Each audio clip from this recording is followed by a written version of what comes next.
soberano, mi Salvador. Solo en Él yo confiaré, poderoso, mi Redentor. Toda mi vida entrego.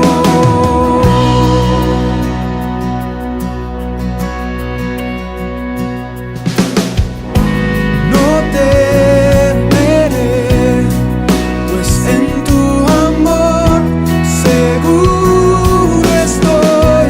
Tu salvación eterna es, eres fiel.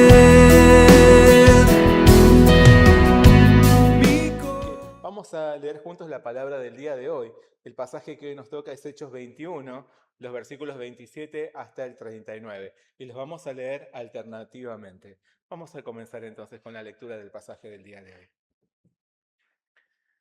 Pero cuando estaban para cumplirse los 7 días, unos judíos de Asia, al verle en el templo, alborotaron a toda la multitud y le echaron mano.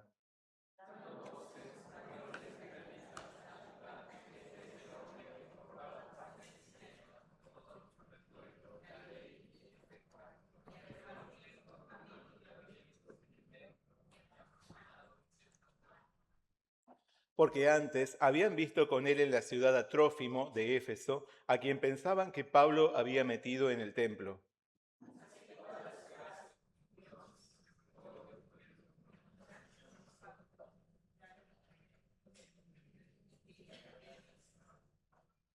Y procurando ellos matarle, se le avisó al tribuno de la compañía que toda la ciudad de Jerusalén estaba alborotada.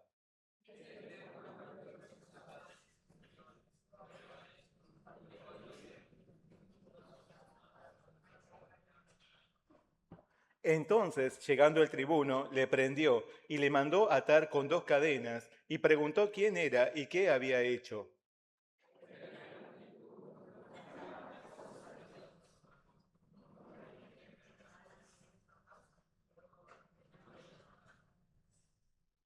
Al llegar a las gradas, aconteció que era llevado en peso por los soldados a causa de la violencia de la multitud.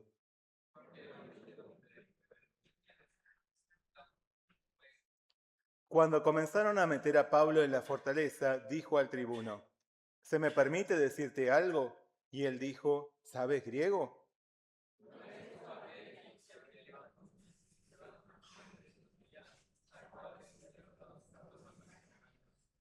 Entonces dijo Pablo: yo de cierto soy hombre judío de Tarso, ciudadano de una ciudad no insignificante de Cilicia, pero te ruego que me permitas hablar al pueblo. Hasta ahí es el pasaje que vamos a ver el día de hoy. Ahora vamos a hacer juntos una oración. Oremos. Señor Padre Celestial, te damos muchas gracias por permitirnos una vez más compartir esta palabra de hechos, por poder recibirla en nuestro corazón. Ayúdanos a que podamos tener un corazón atento a lo que tú quieres decirnos en esta mañana. Guíanos en el poder de tu Espíritu Santo. Te lo pedimos todo en el nombre de nuestro Señor Jesucristo. Amén. Bueno, vamos a leer el versículo clave del día de hoy. Es el versículo 30. Lo leemos juntos y a una voz. Ya. Así que toda la ciudad se conmovió y se agolpó el pueblo, y apoderándose de Pablo le arrastraron fuera del templo e inmediatamente cerraron las puertas. Hoy vamos a hablar del arresto. El arresto. A veces, cuando queremos darle solución a un problema, terminamos provocando una situación peor. Como cuando queremos limpiar una mancha, pero la refregamos y la volvemos más grande y visible. ¿Alguna vez les pasó? En algunos casos, contrario a lo que habríamos pretendido, la circunstancia se agrava en vez de remediarse. Durante la época colonial, en la India, hubo una invasión de cobras venenosas en la ciudad de Delhi. Con el fin de controlar la plaga, las autoridades ofrecieron una recompensa por cada serpiente muerta. La solución parecía beneficiar a todos. No obstante, hubo quienes tomaron un comportamiento inescrupuloso. Como el gobierno pagaba por matar serpientes, algunos comenzaron a criarlas en sus casas, tan solo para recibir las recompensas. Cuando el gobierno se dio cuenta de lo que estaba pasando, canceló la medida inmediatamente y repentinamente. Entonces, viendo que ya no era un negocio redituable, los criadores de cobras, ¿qué hicieron? Las liberaron en las calles.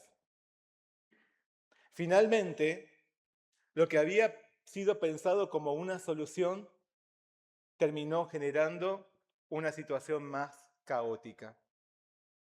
A este hecho se lo llamó efecto cobra y es un triste ejemplo de que una solución algunas veces puede producir un problema peor al original. Entre los miembros de la iglesia de Jerusalén habían corrido los rumores de que Pablo enseñaba a los judíos del exterior a no obedecer la ley de Moisés, pero solo eran calumnias. Por eso los líderes de la iglesia le propusieron a Pablo como solución que se presentara en el templo y cubriera los gastos por los votos de 4 hermanos. Al hacer esto, mostraría un comportamiento religioso ejemplar que acallaría los rumores. No obstante, por acercarse al templo, Pablo enfrentaría un conflicto más grande. Sus adversarios aprovecharían su presencia en el lugar santo para movilizar a las masas en su contra. Al parecer, Pablo se expuso a otro efecto cobra. Aparentemente, la solución terminó ocasionando un problema aún más grave que el inicial. Sin embargo, había un factor que muchos pasan por alto. Dios era quien tenía el control de esa circunstancia. Pablo reconoció y se aferró a ese factor, sabiendo que a los que aman a Dios, todas las cosas les ayudan a bien. Esto es, a los que conforme a su propósito son llamados.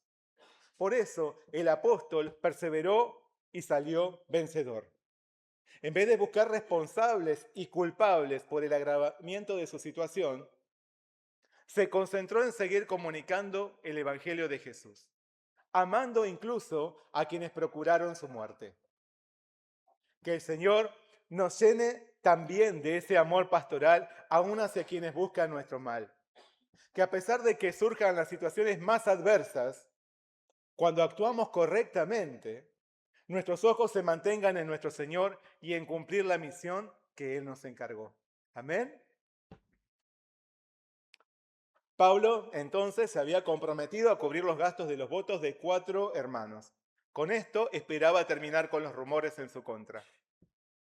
Aún así, dado que había vivido mucho tiempo en el extranjero, tuvo que completar primero un proceso para purificarse ritualmente. Este proceso duraba una semana. Pero cuando estaban por cumplirse los 7 días, unos judíos de Asia, al verle en el templo, alborotaron a toda la multitud y le echaron mano. Entre las regiones visitadas por Pablo en sus viajes misioneros, se encontraba la provincia romana de Asia, cuya capital era Éfeso. Justamente en Éfeso, el apóstol había participado en la sinagoga por 3 meses, enseñando acerca del Evangelio de Jesús, debatiendo y persuadiendo a los participantes. Pero endureciéndose algunos y no creyendo, maldiciendo el camino delante de la multitud, se apartó Pablo de ellos.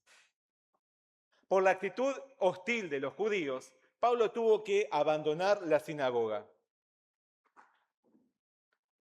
Por otro lado, como él confrontaba la idolatría y la religión popular con sus enseñanzas, un orfebre llamado Demetrio, ¿se acuerdan? Había provocado un gran tumulto en Éfeso porque veía peligrar sus negocios que giraban en torno al templo de la diosa Diana. En esa enorme agitación, los judíos habían quedado en el ojo de la tormenta. Todo por culpa de Pablo. Por eso, ellos no tenían un buen recuerdo de él. Ahora, unos años más tarde, los judíos de Asia se lo cruzaron en Jerusalén. Así que al verlo en el templo, buscaron difamarlo, incitando a todos en su contra, de forma similar a lo que había hecho Demetrio en su ciudad. Para esto llamaron a todos los hombres de Israel a tomar parte por su nación y su identidad religiosa. Gritaron: varones israelitas, ayudad. En ese pedido de auxilio para detener a Pablo, los detractores lo acusaron de graves delitos. Dijeron, este es el hombre que por todas partes enseña a todos contra el pueblo, la ley y este lugar. Y además de esto, ha metido a griegos en el templo y ha profanado este santo lugar. Esta situación, esta acusación de los judíos, esta acusación de los judíos de Asia, era mucho peor que los rumores que se habían dispersado dentro de la iglesia. Porque ellos aseguraban que Pablo se dedicaba a recorrer el mundo, incitando a todos a oponerse al pueblo de Israel. Afirmaban que el apóstol despreciaba los dos mayores pilares de la identidad de los judíos, la ley y el templo. Pero esto no era así. Si así hubiera sido, el castigo por blasfemar ya sea la ley o al templo era la muerte. Esteban, por ejemplo, había sido apedreado por ser considerado falsamente culpable de deshonrar la ley y el lugar santo. Además, los enemigos de Pablo lo acusaron de profanar el templo por haber introducido extranjeros donde no estaba permitido. Aunque esto tampoco era así. Ellos hablaban de esta forma porque antes habían visto con él en la ciudad de Atrófimo, de Éfeso, a quien pensaban que Pablo había metido en el templo. Pensaban que Pablo había metido en el templo. En realidad, los extranjeros podían ingresar al templo, pero únicamente tenían permitido el acceso hasta el patio más alejado, que era el patio de los gentiles. Separado por un muro se encontraba el patio de las mujeres, y más adentro estaba el patio de los hombres judíos, o patio de los israelitas, o patio de Israel. A lo largo de los muros que dividían un patio del otro, había letreros que advertían que cualquiera que traspasase al lugar que no le correspondiese se hacía merecedor de muerte. Por lo tanto, las dos acusaciones que los judíos de Asia hacían contra Pablo tenían una única penalidad: la muerte. La denuncia en su contra tocaba puntos sensibles en el pensamiento común de los judíos. Así que toda la ciudad se conmovió y se agolpó el pueblo, y apoderándose de Pablo le arrastraron fuera del templo e inmediatamente cerraron las puertas. Se apoderaron de Pablo, le arrastraron fuera del templo y cerraron las puertas. ¿Cuánto dolor debió haber sentido Pablo en ese momento? Qué terrible e injusto castigo se le estaba imponiendo sin que siquiera pudiese defenderse. Toda su gente con la que había crecido desde su niñez se reunía para expulsarlo, para expresarle su máximo repudio y atacarlo. Y no menos doloroso debió haber sido que lo arrastraran fuera del templo y le cerraran las puertas a sus espaldas para que ya no pudiese volver a ingresar.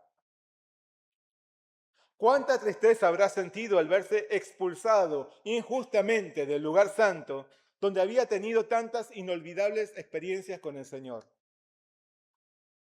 Para un judío, ser expulsado del templo significaba la pérdida total de su condición como israelita. Era como estar muerto ante la sociedad y ante Dios por perder su derecho a participar de los cultos y celebraciones. Además, quedaba completamente aislado, sin poder ya relacionarse con sus amigos o familia y sin poder siquiera mantener tratos comerciales con la gente. Su estado de impureza era permanente e irreversible. De este modo, Pablo fue cortado de su pueblo al ser expulsado del templo. Y arrastrado fuera del lugar santo, todos arremetieron contra él. Ahora bien, ¿por qué Pablo debía sufrir tanto? ¿Por qué tuvo que sufrir tanto? Por Cristo, por Cristo. Jesús nos dice: bienaventurados sois cuando por mi causa os vituperen y os persigan, y digan toda clase de mal contra vosotros mintiendo. Gozaos y alegraos, porque vuestro galardón es grande en los cielos. Jesús sabía que el mundo no solo se le opondría a él, sino también a todos los que decidimos vivir por el Evangelio. Las persecuciones, las burlas, los desprecios, el rechazo, las falsas acusaciones, los maltratos, las exclusiones, no son cuestiones extrañas en la vida de quienes siguen a Jesús. Pablo mismo nos dice que todos los que quieren vivir piadosamente en Cristo Jesús padecerán persecución. Aún así, Cristo no dejó de recalcar que en medio de la persecución y el rechazo, el gozo es inigualable para quienes sufren por su nombre. ¿Cuándo? Cuando mantienen sus ojos en el galardón que les aguarda en los cielos. Así que por más que otros digan toda clase de mal contra nosotros mintiendo, debemos poner la mirada en la impresionante recompensa eterna y celestial que nos espera. Allí fijaba su mirada Pablo cuando sufría tantos maltratos insoportables. Allí debemos fijar también nosotros nuestra mirada y nuestra esperanza. ¿Hacia dónde dirigís tu mirada cuando sentís que el mundo se pone en tu contra para acallar tu fe y destruirte? ¿Dónde pones tu mirada cuando sentís que todo lo que construiste se desploma en un segundo?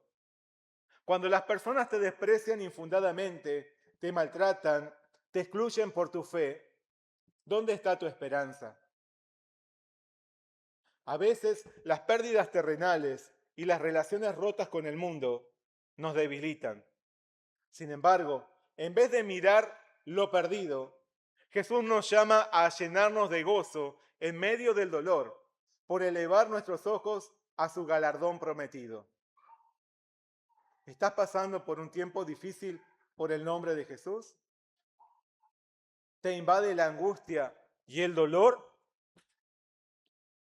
Que tus pensamientos y tu corazón se mantengan en tu Señor, quien te aguarda en su reino para otorgarte el trofeo más glorioso. Cristo hoy nos dice, no temas en nada lo que vas a padecer. Sé fiel hasta la muerte y yo te daré la corona de la vida. Amén. Los judíos tenían a Pablo contra las cuerdas.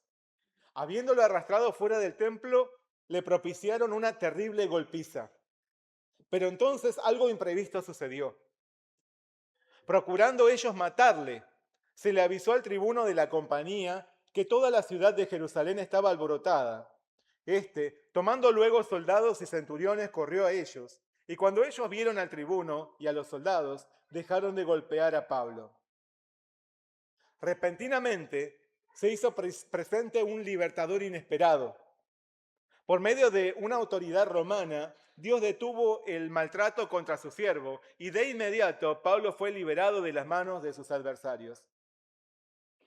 En la esquina noroeste del templo se alzaba la gran fortaleza Antonia. Esta fortaleza había sido construida por orden de Herodes el Grande sobre una gran roca natural de unos 25 metros de elevación. A causa de su altura, desde allí podía vigilarse todo movimiento en la ciudad. Y como estaba en una posición alta, para acceder a ella debió realizarse una extensa escalinata. La fortaleza Antonia tenía capacidad para alojar a 1000 soldados romanos, siendo su máxima autoridad un militar que llevaba el título de tribuno. Así que por lo visto, el tumulto provocado por los judíos fue tal que el mismísimo tribuno, el jefe de la Antonia, en persona, bajó de la fortaleza para ver lo que ocurría. Aún así, su objetivo no era defender a Pablo, sino restablecer el orden público. Para esto, debió rescatar a aquel hombre que los judíos estaban apaleando. Y ante su orden, nadie se atrevió a desobedecerle, sabiendo que se trataba del jefe de la fortaleza. Entonces, tras fracasar en sus intentos por averiguar las causas de lo ocurrido, el tribuno ordenó encadenar a Pablo y trasladarlo a la Antonia. Pero si bien unos gritaban una cosa y otros otras, todos tenían un propósito en común. La muchedumbre del pueblo venía detrás gritando, ¡muera! ¡Muera! Toda una multitud encolerizada pedía la muerte de Pablo mientras éste subía las gradas hacia la fortaleza con la ayuda de los soldados. Sin embargo, en su camino al cuartel, el tribuno fue sorprendido por Pablo cuando éste se dirigió a él diciéndole: ¿se me permite decirte algo? ¿Se me permite decirte algo? La exquisita formalidad de la pregunta de Pablo, en un griego sumamente intelectual, que nosotros no apreciamos en la traducción, pero que es así, esa exquisitez en su griego llamó la atención del jefe de la Antonia, que le declaró: ¿sabes griego? ¿Sabes ese tipo de griego? ¿No eres tú aquel egipcio que levantó una sedición antes de estos días y sacó al desierto los 4.000 hombres, los 4.000 sicarios? Unos años antes, un hombre conocido como el egipcio se había atribuido cualidades mesiánicas y se había rebelado contra el régimen romano.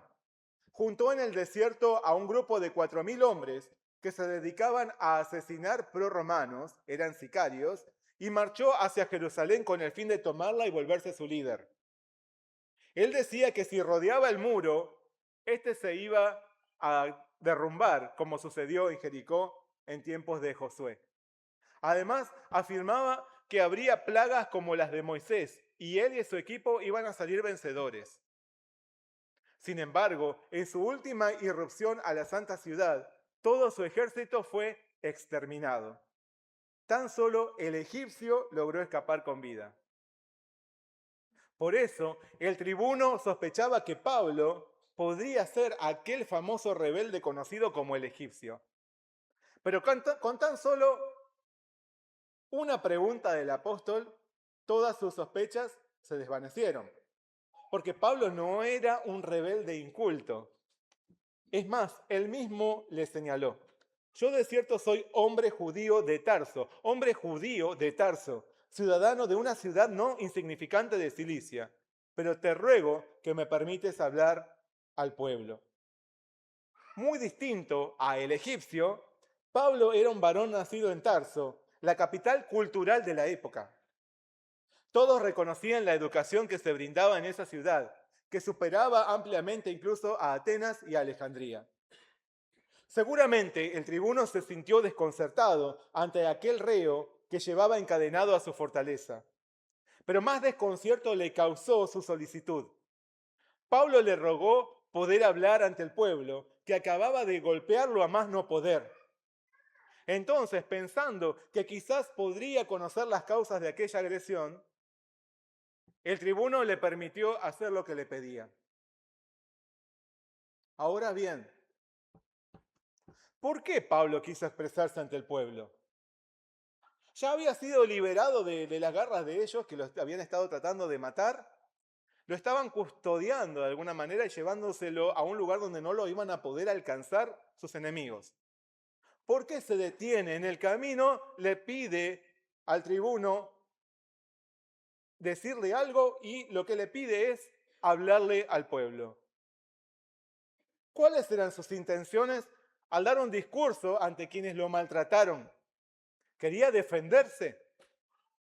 ¿Quería provocarlos mofándose porque no pudieron matarlo? No. Pablo vio una última chance para compartirles el Evangelio. Y por su profundo amor hacia ellos, quiso comunicarles el mensaje de la salvación por la fe en Cristo. De esta forma, aplicó lo que Jesús nos enseña cuando nos dice: oíste que fue dicho, amarás a tu prójimo y aborrecerás a tu enemigo. Pero yo os digo, amad a vuestros enemigos, bendecid a los que os maldicen, haced bien a los que os aborrecen y orad por los que os ultrajan y os persiguen, para que seáis hijos de vuestro Padre que está en los cielos, que hace salir su sol sobre malos y buenos, y que hace llover sobre justos e injustos. Contrario a esta enseñanza de Jesús, el mundo nos enseña a amar a quienes nos aman y a aborrecer a quienes nos aborrecen. Nos enseña a desearles el mal a los que nos hieren y maltratan. Pero nuestro Padre Celestial no se comporta de esa manera. Él es siempre bondadoso con todos los hombres. De igual manera, Jesús manifestó su amor ante quienes lo despojaron de todo y lo condujeron a la cruz. Aún mientras daba su vida, oró desde el madero por quienes lo despreciaban y ejecutaban injustamente. Por eso, con toda autoridad, Cristo puede pedirnos que amemos a todos, aún a nuestros enemigos. Cuando Él lo dice, cuando Jesús nos dice que amemos a nuestros enemigos, suena lógico, suena convincente, es claro, es fácil de comprender, pero qué difícil es de aplicar.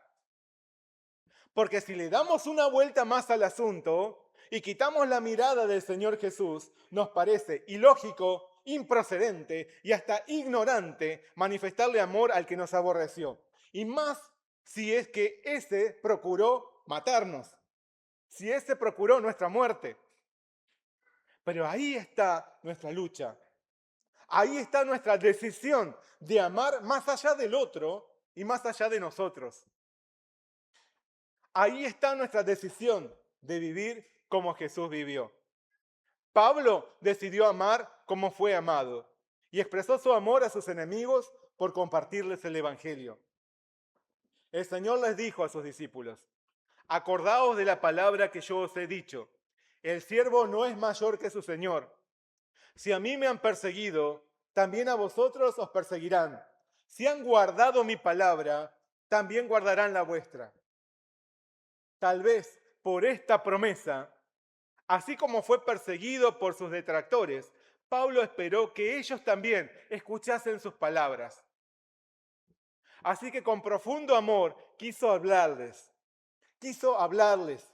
no para defenderse, sino para predicarles el Evangelio de Cristo, con la esperanza de que al menos un alma guardara su palabra y fuese salva por la fe en Jesús.